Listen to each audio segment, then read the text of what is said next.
¿Qué es lo que y'all? What's good? Estamos activos, bienvenido, and we're past 6,400 suscriptores. So big shout out to all y'all that have already joined La Comunidad, and if you haven't yet, come on with it. This is the final lesson in the pronunciation series where we're taking everything we've learned about Spanish pronunciation and applying it.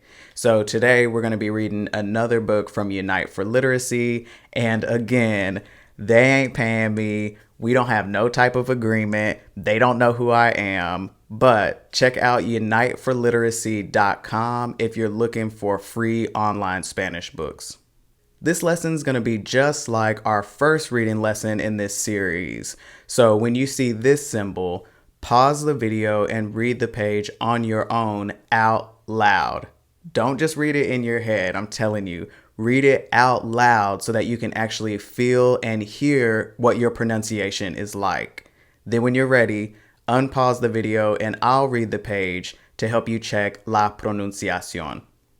Now, this libro has some tricky palabras, so don't try to act like you too cool to sound some of these words out. Really take your time with it and try to focus on la pronunciación because that is the whole reason why we're here. So, el libro that we're reading today is called Don't Forget That H is silent. Hagamos helado de nieve. Also, if you said hagamos, then remember that because this ends in a vowel S, the stress is going to fall on the second to last syllable. So this is hagamos. That word ain't naive. You still are going to pronounce all the vowels just like we learned them. So it's nieve. Hagamos helado de nieve. Por Phoebe McGuffey. Te gustaría hacer un helado de nieve. For gustaría, the accent mark is telling us to put the stress on that last syllable, ia. Also, don't forget that te has a soft th sound and r has a soft d sound. So it's not gustaría, it's gustaría. ¿Te gustaría hacer un helado de nieve?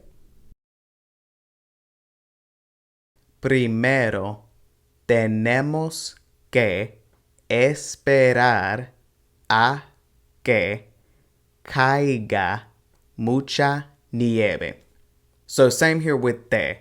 It's not tenemos, it's tenemos. Also, make sure you're pronouncing all those vowels. So this is caiga.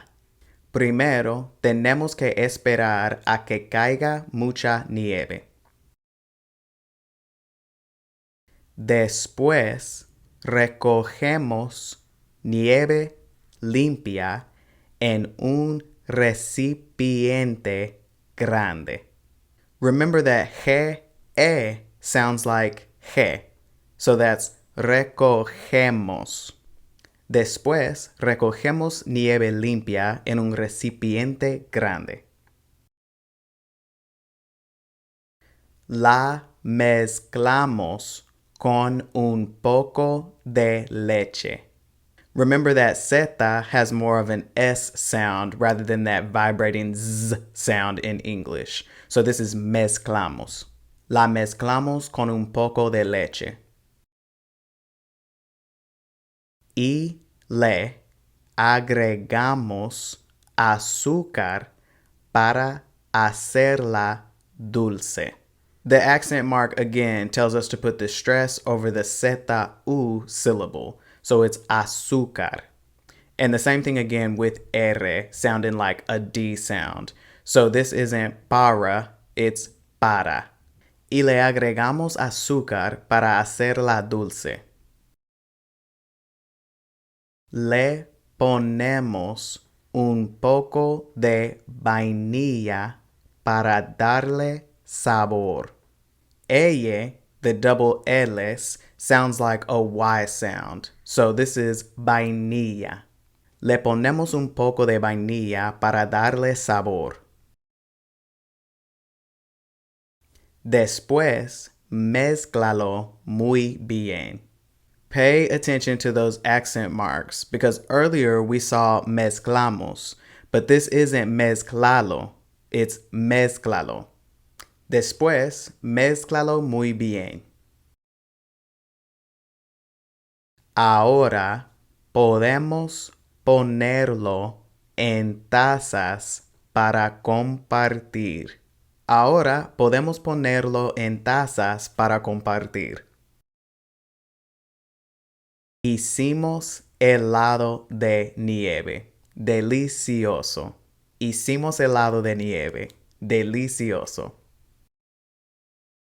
Bien hecho. You just read a full libro with accent marks y todo.